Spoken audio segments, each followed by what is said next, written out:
Okay, we're back with another video demonstration of an accelerometer as a switch for an ALS patient that can just be slipped onto a finger. Let's say they just have the slightest bit of movement in their fingers. They can just slip this right on a finger. They can slip it on 2 fingers, 3 fingers.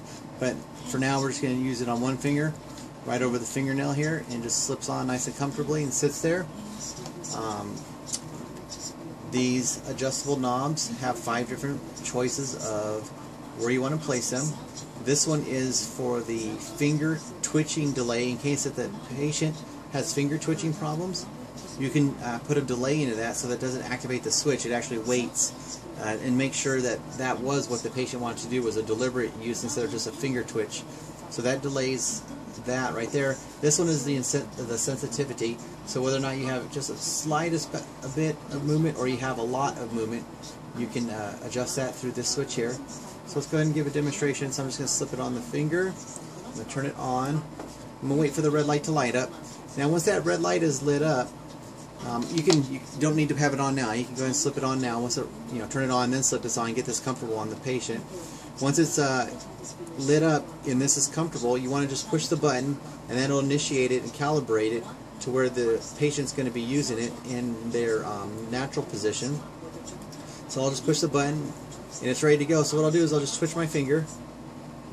See, twitching the finger doesn't start the switch, but if I hold it for a little bit longer, you can see the blue light light up, and the blue light would indicate the switch in this case, and the red light is the indication that it's being blocked. You see how if I'm staying on the switch, I don't want my blue light to keep coming on and activating the switch because let's say my hand's stuck for some reason. I'm having trouble using my hand. So I have to get my hand to go back and rest, and then it'll be ready to go. So I'm moving it, so I'm just having a hard time here.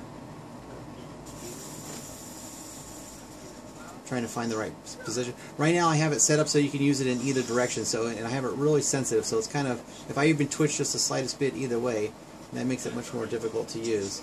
So let me try and help with that. So I'm going to turn the sensitivity down so it's not as sensitive, and I'll reset it. It's ready to go. So now I'll just push this reset button here and set it up. So I'll move further now. And see, it's on, and go back up to normal. Go back that way, it works. So it can work in either direction. So twitch, twitch, twitch, twitch and hold, and it activates. Twitch, twitch, twitch and hold. Activates the blue is the switch, the red is the block, and it says we're ready to go again. Switch, backwards, backwards. And if it were to roll, you can see the yellow light start to blink, saying that there's a problem with alignment. Or if you roll the other way, it starts to blink and indicate there's a problem that way. And once it's back situated correctly, the blinking stops. Blinking. Blinking that way. Switch will work that way. Since I'm staying here, you can see the block. The red indicates a blocking mechanism. So it's being blocked so that the user doesn't keep using the switch that way also. And that is so that the switch could be, if you wanted to run the wires this way, you can run the wires this way and make it work. So it really wouldn't matter. It's hard to find out where it's initiated at. Let's see if we can get it to go back here if I switch the wires. I don't really know where my hand was. There. It was right about there. So anyways, if you were just to come down the switch, switch,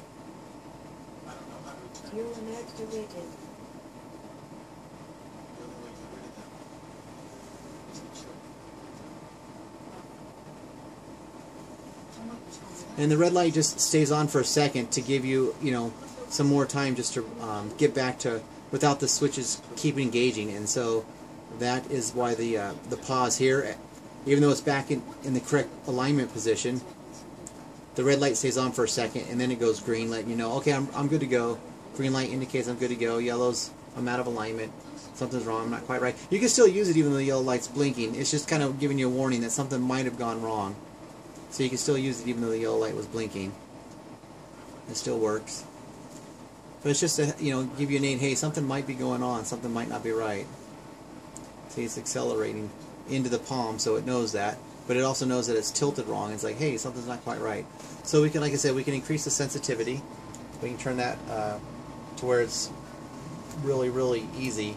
But the problem is it's hard for me because I can move my hand so well, and the ALS patient just rests there and keeps their hand there, and so it's easier for them just to not be able to move because they can't, you know, where I'm wiggling around and talking and demonstrating it. So I'm going to reset it real quick. So it's red indicating it wants to be set up, so I put it on my finger, and I'll just rest my hand here. I'll hold it down with my other arm, try and keep it simulated, and I can't move it. I'll set it there, and I'll barely move. You can see how I am literally barely even moving.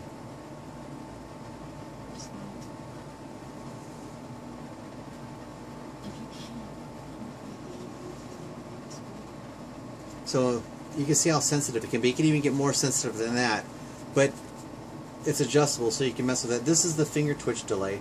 So if you wanted to increase the finger twitch delay, you can do that. That can be useful if you're having a lot of problems with you know, false alarms and stuff. So let's increase the sensitivity some, and let's reset it. Put it on the finger and initiate it, and let's do this. So you can see the lights off for quite a while, but I'm holding it down, then the switch activated.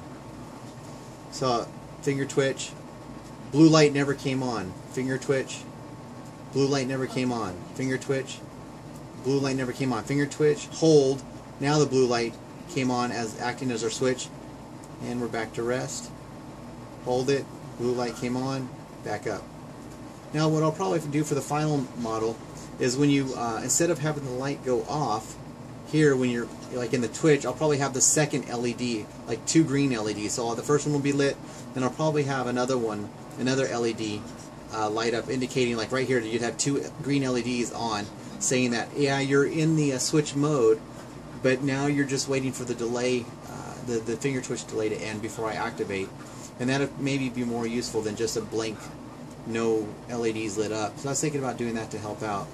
But so anyways, that's how the finger twitch can be delayed. Finger twitch backwards. Finger twitch backwards. Out of alignment, out of alignment. Still can be used. Hold it, there. Hold it, switch. Alright, so that concludes the demo. I just wanted to get that done and out there for you guys to see. Alright, thanks. Bye.